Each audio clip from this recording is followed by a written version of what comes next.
नमस्कार, आप देख रहे हैं खबर झारखंड और मैं हूं आपके साथ राजेश कुमार। गिरिडीह के ब्रह्मणडीहा ओपन कास्ट माइंस से जब्त कोयले की चोरी का मामला अब तूल पकड़ने लगा है। बाबूलाल मरांडी ने पूरे मामले को लेकर पत्र लिखा। इस पर अब सत्तारूढ़ कांग्रेस और जेएमएम ने पलटवार किया है। इस रिपोर्ट में देखिए कि किस तरीके से कोयले का खेल चल रहा है।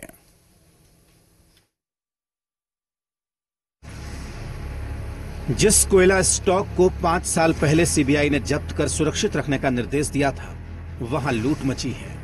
कोयला माफिया अब उसी स्टॉक में सेंधमारी करने में जुट गए हैं। ये ब्रह्मडीहा ओपन कास्ट माइंस का कोयला स्टॉक है जो मुफस्सिल थाना के टीकोडीह चुजंका के पास है। 5 साल पहले यहां 16,000 टन कोयला था, जिसे सीबीआई ने सुरक्षित रखने का निर्देश दिया था। लेकिन कोयला माफिया ने गार्ड को कुछ पैसों का लालच देकर और फर्जी आदेश का हवाला देकर स्टॉक से कोयला गायब करने लगे। गिरिडीह के ब्रह्मडीहा में स्थित कैस्ट्रोन माइनिंग लिमिटेड, जहां पर कोल गेट घोटाला के बाद सीबीआई और ईडी की टीम ने कोयले को जब्त कर सुरक्षित रखा था। बताया जाता है कि फरवरी में धनबाद की मां गायत्री इंटरप्राइजेज लिमिटेड ने गार्ड्स को स्टॉक के उठाव का फर्जी कागज दिखाया और प्रत्येक ट्रक पर 10,000 रुपए देने की बात कहकर कोयला उठा लिया। परेशानी है यही कि हम लोग का जल्द से जल्द भुगतान कर दिया जाए कि हम लोग का परिवार सही से चले। इधर उधर कमाते हैं जाकर के, तो घर परिवार चलाते हैं और ड्यूटी भी कर रहे हैं। तो हम लोग यही सोच रहे हैं कि हम लोग को कुछ अभी मतलब जो हम लोग को बकाया है वो हम लोग को मिल जाएगा। और कंपनी हम लोग आशा रखे थे कि जाकर के कंपनी चलेगी तो हम लोग को कुछ भुगतान होगा और हम लोग को बाल बच्चों को पूर्वावहन चलेगा। गिरिडीह में कोयला चोरी के मामले पर अब सियासत शुरू हो गई है। बीजेपी विधायक दल के नेता बाबूलाल मरांडी ने पत्र लिखा है। तो ये मामला गंभीर है, उसकी जांच होनी चाहिए, क्योंकि वहाँ पर गार्ड सारे लोग थे। उसके बाद भी कैसे वहाँ से चोरी हुआ ये सब, तो जांच होगी तो सब पता चलेगा कौन कौन लोग उसमें इन्वॉल्व है। इस पर जेएमएम महासचिव सुप्रियो भट्टाचार्य और कांग्रेस प्रवक्ता राजीव रंजन ने पलटवार किया। आज के दिन में कहीं पर भी एक ढेला कोयला चल रहा है क्या? तो उस समय लूट की छूट मिली हुई थी। ये सारे वाक्य पिछले राज्य सरकार का, जो अब धीरे धीरे सामने आ रहे हैं। जब जांच हो रही है तब इनको मिर्ची लगना शुरू हो गई। तो इसकी जांच हो ना, इसकी जांच हो और जो जो जुड़े हुए सब पर मुकदमा दर्ज हो। तो दूसरों पर उंगली उठाने से पहले अपने तरफ उठने वाली 3 उंगलियों का ख्याल करें बाबूलाल जी। बयानवीर बन सकते हैं, पत्रवीर बन सकते हैं, लेकिन सच्चाई से मुंह चुराने से काम चलने वाला नहीं है। ये जनता आपकी सच्चाई को पहचान चुकी है। गिरिडीह में कोयला चोरी का ये मामला बेहद गंभीर है। यहाँ किसी आम स्टॉक से कोयले की चोरी नहीं हुई है, बल्कि उस स्टॉक से कोयले की चोरी हुई जो सीबीआई की तफ्तीश में शामिल था। देखना होगा सियासत से इतर पूरे मामले पर क्या कार्रवाई होती है। गिरिडीह से मृणाल के साथ सौरभ और चंदन की रिपोर्ट, जी मीडिया, रांची। झारखंड में कोल ब्लॉक की नीलामी पर सियासी तनातनी है। बीजेपी कोल ब्लॉक की नीलामी का केंद्र का फैसला सही मानती है। इससे आत्मनिर्भर भारत के सपने को साकार करने में इसे अहम बताया जा रहा है, तो दूसरी तरफ जेएमएम बीजेपी पर भ्रम फैलाने का आरोप लगा रही है। झारखंड सरकार पहले ही पूरे मामले को लेकर सुप्रीम कोर्ट पहुंच चुकी है। इस रिपोर्ट में देखिए। झारखंड में कमर्शियल कोल माइनिंग के आवंटन के फैसले पर सियासी खींचतान जारी है। झारखंड सरकार केंद्र के फैसले के खिलाफ सुप्रीम कोर्ट पहुंच चुकी है, जिसके बाद लगातार झारखंड में कोयला सियासी केंद्र बिंदु बना हुआ है। बीजेपी ने एक बार फिर कोल आवंटन के आदेश को न सिर्फ जरूरी बताया है, बल्कि कमर्शियल कोल माइनिंग के निर्णय को आत्मनिर्भर भारत बनाने के लिए लिया गया निर्णय बताया है। दलील दी गई है कि कमर्शियल माइनिंग से झारखंड में रोजगार के अवसर सृजन होंगे और कोरोना काल में जो लाखों की संख्या में प्रवासी मजदूर झारखंड आए हैं, उन्हें इससे रोजगार मिलेगा और सूबे में अवैध माइनिंग पर रोक लगेगी। झारखंड के संदर्भ की चर्चा हम करें तो यहाँ पर 6 जिले में हजारीबाग में 1, बोकारो में 1, लातेहार में 4, खड़े बस बता दें हल्के से, पलामू में 1, पाकुड़ और दुमका मिलाकर के 2, तो कुल मिलाकर 6-7 जिले में 9 माइनिंग यहाँ पर होना है। कोई भूला नहीं कोलगेट कांड, और 2004 से 2009 तक कैसे अवैध रूप से कोयला खदानों का आवंटन हुआ, लगभग 10 लाख करोड़ रुपए का नुकसान हुआ, 10 लाख करोड़ रुपए का। और मजेदार बात, जो आपत्ति दर्ज करा रहे उनके उस समय तत्कालीन प्रधानमंत्री, उनके कार्यालय से कोलगेट की फाइल गायब हो गई, कोयला आवंटन की फाइल गायब हो गई। बीजेपी ने कोयला खदानों की नीलामी का विरोध कर रही झारखंड सरकार पर भी निशाना साधा है, जिस पर झारखंड मुक्ति मोर्चा के महासचिव सुप्रियो भट्टाचार्य ने पलटवार किया है। उन्होंने कहा कि बीजेपी जनता को भ्रम की स्थिति में रख रही है। सबसे पहले बीजेपी के नेताओं ने कहा कि कोल ब्लॉक से राज्य के लोगों को फायदा होगा। 6 जिलों के 9 कोल ब्लॉक की कमर्शियल बिडिंग होगी। बीजेपी कितना आज शराफत से कह रही थी कि विदेशी पूंजी का हमको बचत होगा। मैं बीजेपी के नेताओं को याद दिलवा देना चाहता हूं कि इस कमर्शियल ऑक्शन में 100% एफडीआई होगा, इसकी छूट दी गई। झारखंड सरकार की दलील है, कोरोना काल में कोयला खदानों की बिडिंग में अच्छे दाम नहीं मिलेंगे। हालांकि अब पूरा मामला सुप्रीम कोर्ट में है, देखना होगा कोयले पर सुप्रीम फैसला क्या होता है। रांची से मदन और सौरभ, जी मीडिया। कोरोना काल में पार्टी नेताओं से बात करने के लिए CM Hemant Soren video conferencing का सहारा लेंगे। इसकी शुरुआत 29 जून से होगी और ये अगस्त तक चलेगा। दरअसल कोरोना के कारण जिला समितियों के पदाधिकारी और अध्यक्ष अपनी अपनी समस्याएं सीएम तक नहीं पहुंचा पा रहे हैं। इसके बाद वीडियो कॉन्फ्रेंसिंग के जरिए कार्यकर्ताओं से बात करने का फैसला किया गया है।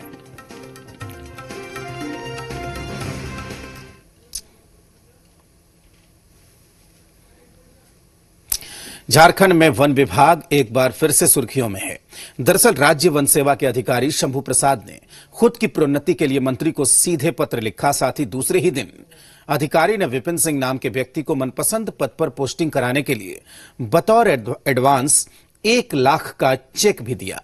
नियम मुताबिक कोई भी अधिकारी अपने ट्रांसफर या पोस्टिंग के लिए सीधे मंत्री को पत्र नहीं लिख सकता। अब पूरे मामले पर सियासत शुरू हो गई है। सही मामले में सरकार को पूरा संज्ञान लेते हुए ऐसे जो भ्रष्ट अधिकारी हैं, जो घूस दे करके तबादला कराना चाहते हैं, उन पर अविलंब कार्रवाई होनी चाहिए कि आखिर किस परिस्थिति में इन्होंने ऐसा सोचने का भी हिमाकत किया। सरकार के संज्ञान में आते ही इस तरह के जितने भी मामले आए हैं उस पर त्वरित कार्रवाई हुआ है। वैसे जो भी भ्रष्टता जिस पदाधिकारी ने भी की है उस पर कार्रवाई होगी, कानून अपना काम करेगा। अगर माननीय मुख्यमंत्री के नाम पर कोई पैसा वसूल रहा है तो इस पूरे मामले की तह तक जांच होनी चाहिए, कोई लीपापोती नहीं होनी चाहिए। जो भी दोषी हैं सिस्टम में, कितने भी ऊंचे पद पर हो, उन पे कार्रवाई होनी चाहिए। लेकिन मुख्यमंत्री जी को अपने नाम को जरूर इस प्रकरण से क्लियर करना चाहिए। साहिबगंज में अज्ञात अपराधियों ने एएसआई को गोली मार दी। एएसआई चंद्रा राय सोरेन बरहेट थाने में पोस्टेड हैं। वारदात बरहेट थाना इलाके के बोड़बांध ग्राम की है। इस दौरान एक और पुलिस अधिकारी के घायल होने की खबर है। तो साहिबगंज का ये पूरा मामला है। अज्ञात अपराधियों ने एएसआई को गोली मार दी और एक और पुलिस के जवान के घायल होने की खबर है। बरहेट थाने में तैनात हैं एएसआई चंद्रा राय। बरहेट थाना इलाके के बोड़बांध गांव की ये पूरी वारदात बताई जा रही है।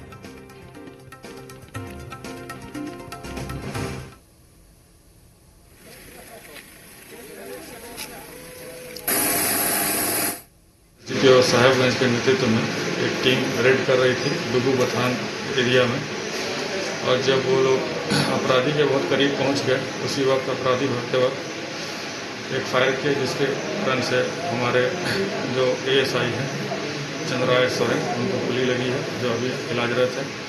हमारा अभियान जारी है और हम लोग अभियुक्त को खोजने का प्रयास कर रहे हैं तथा जो अपहृत है उसको भी खोजने का बरामदगी का प्रयास कर रहे हैं। पुलिस अपना काम करती जा रही थी, मेहनत से काम कर रही थी। जिस व्यवसाय का जो अपहरण हुआ है उसमें हम लोगों को उसकी लोकेशन पता लग गई थी एग्जैक्ट। उसका कैटेगरी ए LBS के थ्रू लोकेशन आ रही थी, जिसमें पुलिस गई और एक तरह से अपराधियों की ये कायरतापूर्ण ये उनका ये कृत्य है और इसमें हम लोग एक को चिन्हित कर लिया हम लोगों और उसमें जल्दी से जल्दी इसमें सभी को अरेस्टिंग की।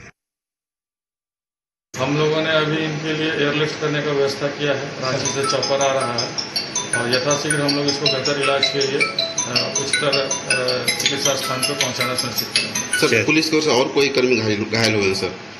अभी तक तो ऐसी बात नहीं है। एक और पदाधिकारी को हाथापाई में चोट लगने की बात आ रही है, लेकिन वो वैसे स्थिति में नहीं है, वो ऑपरेशन में अभी भाग ले रहे हैं।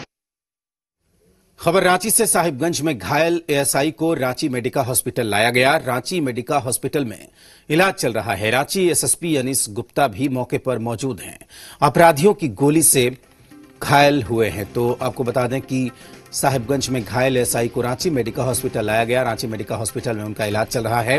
रांची के एसएसपी अनीस गुप्ता भी मौके पर पहुंचे उनका हालचाल लेने। हम आपको बता दें कि एएसआई अपराधियों की गोली से घायल हुए हैं।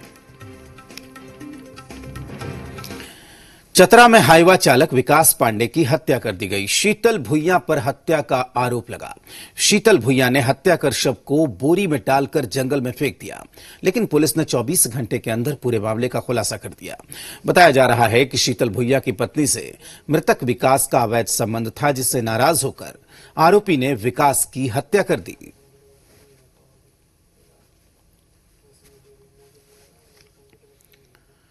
बोकारो सीरियल किलर को पुलिस ने गिरफ्तार कर लिया। गिरफ्तार मोहम्मद अब्दुल्लाह उर्फ राजू अंसारी सुपारी लेकर हत्या की वारदात को अंजाम देता था। सुपारी किलर राजू अंसारी झारखंड के सरायकेला के साथ विशाखापत्तनम में भी वारदात को अंजाम दे चुका है। एक बार फिर से बोकारो में बड़ी वारदात को अंजाम देने की तैयारी था और वीआईपी नंबर वाली बड़ी गाड़ी से रैकी भी कर रहा था, लेकिन वाहन चेकिंग के दौरान किलर की सच्चाई सामने आ गई और पुलिस ने धर दबोचा। पुलिस ने आरोपी राजू अंसारी के साथ और अपराधियों को गिरफ्तार किया। इसके पास से देसी पिस्टल और 5 जिंदा कारतूस बरामद किए गए। इधर एसयूवी गाड़ी जिसका नंबर है JH05AU 5555 को भी जब्त कर लिया गया है। पहले तो कुछ लोग भागने का प्रयास किए और जब उसके बाद लोग पकड़े तो एक के पास से हथियार मिला। उसको हम लोग थाना में लेके आए। गाड़ी को और जो हथियार मिला है वो लोकल मेड एक लगता है कि पिस्टल है और इसके पीछे में वैसे लिखा है मेड इन USA वगैरह, और 5 जिंदा कारतूस भी बरामद हुआ। उसके मैगजीन में लगा हुआ था लोडेड का। दुमका में एक मछली कारोबारी से अज्ञात अपराधियों ने दिन दहाड़े 20 लाख रुपए की लूट की वारदात को अंजाम दिया। बताया जा रहा है कि मछली कारोबारी हामिद शरीफ आंध्र प्रदेश का रहने वाला है, जो मछली की बिक्री के बाद पैसे लेकर लौट रहा था। इसी दौरान दुमका के रिंग रोड में एक कार और एक बाइक में सवार 4 अपराधी ट्रक को रोककर हथियार के बल पर 20 लाख रुपए लूट लिए। इस दौरान कारोबारी से मारपीट भी की गई। पुलिस अब पूरे मामले की तफ्तीश कर रही है। एक आंध्र प्रदेश का जो गाड़ी है वही आ रहा था, तो वही अकेला था, जिसके द्वारा बताया गया है कि उसके साथ में मुफस्सिल थाना अंतर्गत छिनताई की गई है। तो ये हम लोग तहकीकात कर रहे हैं। जल्दी हम लोग इसमें कोई नतीजा पर पहुंच करके हम लोग गिरफ्तार करेंगे और उसको एप्रीहेंड करेंगे। खबर रांची से। जगन्नाथपुर हॉस्पिटल में मारपीट का मामला सामने आया है। कचरी स्थित अस्पताल में मारपीट हुई है। मरीज के परिजन, महिला डॉक्टर और अस्पताल के स्टाफ के बीच मारपीट हुई है। पुलिस मामले की जांच में जुटी हुई है। तो रांची से खबर है, जगन्नाथ हॉस्पिटल में मारपीट की खबर है। कचरी स्थित अस्पताल में मारपीट हुई है। मरीज के परिजन, महिला डॉक्टर और अस्पताल के स्टाफ के बीच मारपीट हुई। पुलिस मामले की जांच में जुटी हुई है।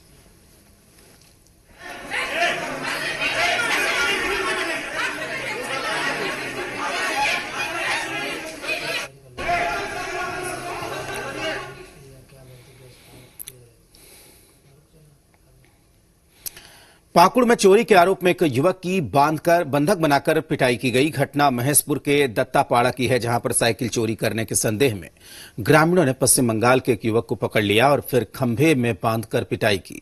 घटना की जानकारी मिलते ही एएसआई रामसूरत सिंह पुलिस बल के साथ मौके पर पहुंचे और चोर को बंधन मुक्त कराते हुए अपने साथ थाने ले गए। पीड़ित युवक रशीद शेख का सामुदायिक स्वास्थ्य केंद्र में प्राथमिक उपचार भी करवाया गया।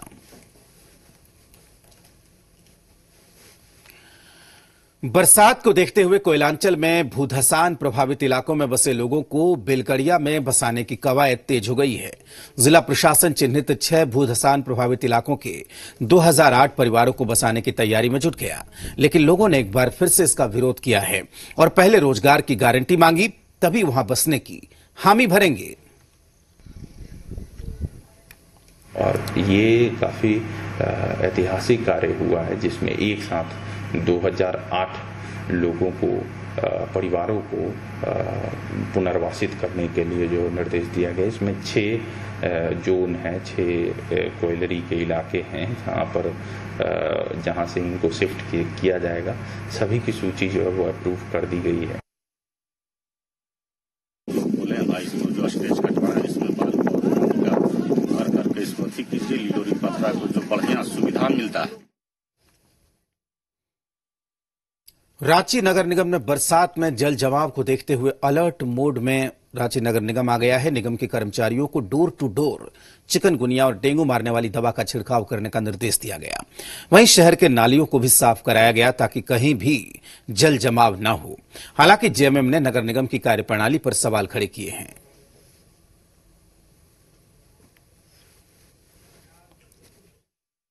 कोविड के समय हमारी निगम की टीम पूरा स्प्रे के माध्यम से, सफाई के माध्यम से, केमिकल छिड़काव के माध्यम से सब ठीक किए। लेकिन जैसे बरसात शुरू होने से पहले हम लोग ने कहा कि पूरे शहर को नाली क्लीन कर दें और दूसरा कि जितना भी लार्वासाइड केमिकल है उसका भी छिड़काव सेकेंड हाफ में करेंगे।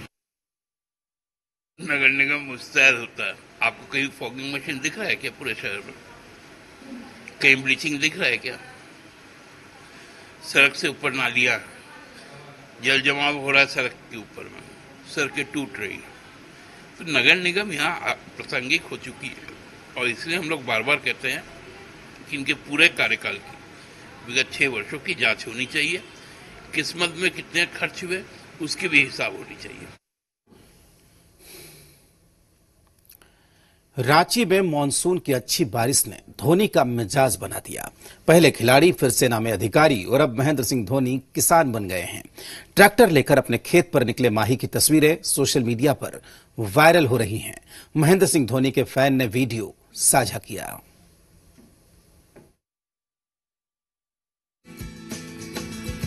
माही अब किसान बन गए। बात थोड़ी अटपटी जरूर लग रही होगी, लेकिन तस्वीर देखिए। जहां महेंद्र सिंह धोनी का मिजाज मानसून ने बदल दिया। पहले खिलाड़ी, फिर सेना के अधिकारी और अब माही का ये नया रूप।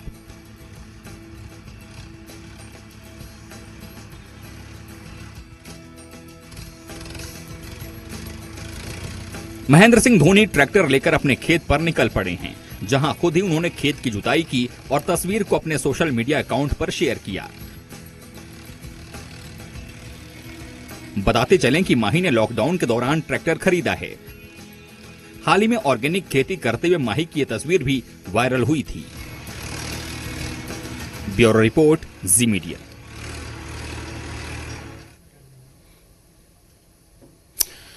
झारखंड में आने वाले 2 दिनों में अच्छी बारिश हो सकती है। मौसम विभाग का कहना है कि 2 दिन में पलामू, चतरा, गिरिडीह, कोडरमा, देवघर, गोड्डा में अच्छी बारिश के आसार हैं। मौसम विभाग ने वज्रपात की भी आशंका जाहिर की है। इसे लेकर चेतावनी भी जारी कर दी गई है। पिछले 24 घंटे में जमशेदपुर में 82.6 मिलीमीटर बारिश दर्ज की गई। हमारे संवाददाता सौरभ ने जायजा लिया। झारखंड के कई हिस्सों में अगले 2 दिनों तक बारिश के आसार जताए गए हैं। गोड्डा, पलामू, चतरा, गिरिडीह, कोडरमा और देवघर जो कि बिहार से सटे हुए सीमावर्ती इलाके हैं, वहां पर भारी बारिश की चेतावनी दी गई है और वज्रपात होने की भी संभावना में है। ऐसे में जो लोग हैं उन्हें वज्रपात से बचने की जरूरत है और जिस तरीके से मानसून सक्रिय हुआ है, इससे इस बार की जो फसल है वो बेहतर होने की संभावना जताई गई है। साथ ही बीते 24 घंटे में सबसे अधिक बारिश जमशेदपुर में हुई है। 82.6 मिलीमीटर यहाँ पर बारिश हुई है। फिलहाल राज्य का जो मौसम है वो खुशनुमा हो चुका है और जिस तरीके से जानकारी जो मिल रही है कि वज्रपात के साथ अगले 2 दिनों तक बारिश होंगे, लेकिन इसमें जो कुछ एक जिले हैं वहां पर भारी बारिश होने की संभावना है। तो लोगों को एहतियात के साथ अपने घरों में रहने की जरूरत है, क्योंकि इन दिनों वज्रपात की चपेट में बिहार के साथ साथ झारखंड के भी कई जिलों में लोगों की जान जा चुकी है। कैमरा पर्सन विशाल के साथ सौरभ शुक्ला, जी मीडिया, रांची। रांची में पीएम मोदी का आत्मनिर्भर बनने का संदेश काम आया। नाम को मिला के की कालीनगर में कुछ महिलाओं ने आपसी सहयोग से एक सेंटर बनाया और 4 सिलाई मशीन की व्यवस्था की। इसके जरिए महिलाएं पीपीई किट और मास्क तैयार करने लगी। धीरे धीरे इस ग्रुप से 10 से ज्यादा महिलाएं जुड़ गईं। इनके बच्चे की पढ़ाई रुक गई थी, घर में खाने की दिक्कत हो गई थी। अब ये महिलाएं अपने पैरों पर खड़ी हैं। ये महिलाएं एक दिन में 500 मास्क और 50 पीपीई किट तैयार कर लेती हैं। इन महिलाओं ने मुख्यमंत्री से अपील की है कि इनको कुछ और सिलाई मशीन मिले और सरकारी अस्पतालों से पीपीई किट और मास्क बनाने का ऑर्डर मिले। हम लोगों के दिमाग में आया कि चलो अगर हम लोग पीपीई किट और मास्क बना के अगर सप्लाई करते हैं कहीं, बदले में जो पैसे आएंगे तो हम लोग का घर आराम से चल सकता है। तो वैसी महिलाओं को हम लोग इकट्ठा किए जो हुनरमंद थी, जिनके घर के रोजी रोटी जा चुके थे। तो वैसी महिलाओं को हम लोग अड़ोस पड़ोस से 4-5 सिलाई मशीन इकट्ठा किए, रख के, और एक डॉक्टर से बात किए कि सर आपके नर्सिंग होम में पीपीई किट तो यूज होता ही है, उपयोग में आता है, तो आपके संस्था, आपके नर्सिंग होम के लिए क्या हम लोग तैयार कर सकते हैं? कोरोना महामारी के दौरान हर एक इंसान को किसी न किसी रूप में मुश्किलों का सामना करना पड़ा है। हम इस वक्त मौजूद हैं नाम को मिलाके में और हमारे साथ कुछ महिलाएं हैं जिनके पति का जॉब इस लॉकडाउन के दौरान चला गया। उनके सामने परिवार चलाने की मुश्किलें थी। फिर उन्होंने प्रधानमंत्री के संदेश को, आत्मनिर्भर बनने का जो प्रधानमंत्री ने संदेश दिया था, उसे अपने जीवन में उतारा और खुद पीपीई किट और मास्क बनाकर अपने परिवार का भरण पोषण करने के लिए जो है राह पर चल पड़ी। और कई मुश्किलें फिर भी इनके सामने आए, क्योंकि इनके पास पैसे नहीं थे, मटेरियल नहीं थे कि वो मास्क और पीपीई किट भी तैयार कर पाए। तो आसपास के मोहल्ले के लोगों से ही कुछ सिलाई मशीन व्यवस्था की और उसके बाद धीरे धीरे महिलाओं को जोड़ती चली गई। अभी फिलहाल इस सेंटर पर 10 से अधिक महिलाएं हैं जो कि इस काम में जुटी हुई हैं और इससे जो पैसे आमदनी हो रहे हैं उससे अपने परिवार का भरण पोषण कर रहे हैं। कुछ महिलाएं, उनसे ही हम जानने की कोशिश करते हैं, कितना दिक्कत हुआ, आखिर ये पीपीई किट और मास्क कैसे बनाने की सोची आपने? हम सिलाई पहले से जानते थे, तो अब तो पेटीकोट ब्लाउज कोई सिलाएगा नहीं, तो ये दिमाग में आया अब क्या करें, परिवार नौकरी चल गया तो भोजन तो बंद होगा नहीं। तो सोचे जो क्या करें, तो एक डॉक्टर साहब से मिले और बोले कि थोड़ा हमको अभी पीपी किट मास्क का यदि थोड़ा मुहैया करा देते, आप लोग डॉक्टर हॉस्पिटल जाते हैं तो हम लोग सिलते हैं, हमको सिलाई आता है। तो बोले ठीक है आंटी, हम देखते हैं। और सिलाई करते हैं, पर डे का 100-150 रुपया मिल जाता है, तो ज्यादा तो नहीं, कुछ हाल रोजगार भर तो तनी मनी तो चल ही जाता है इधर आदमी को। लेकिन हाँ, बच्चे को पढ़ाने के लिए दिक्कत हो रहा है। मोदी जी अगर हम लोग को कहीं सरकारी संस्था से जोड़ देते हैं तो हम लोग के आए दिन के लिए सोचना नहीं पड़ेगा, किसी के पास जाना नहीं पड़ेगा। प्रधानमंत्री के एक संदेश ने जरूर इन महिलाओं को आत्मनिर्भर बना दिया है, हिम्मत और हौसला जरूर बढ़ा है। लेकिन अब इन लोगों को कुछ मदद की आस है। प्रधानमंत्री की ओर या मुख्यमंत्री की ओर निगाहें रखी है कि जरूर उनके तरफ से मदद का हाथ बढ़ेगा और ये फिर आगे अपने बच्चों की पढ़ाई से लेकर परिवार को अच्छे से चला पाएंगे। कैमरा पर्सन संजय पांडे के साथ मदन सिंह, जी मीडिया, रांची। इसके साथ इस बुलेटिन में फिलहाल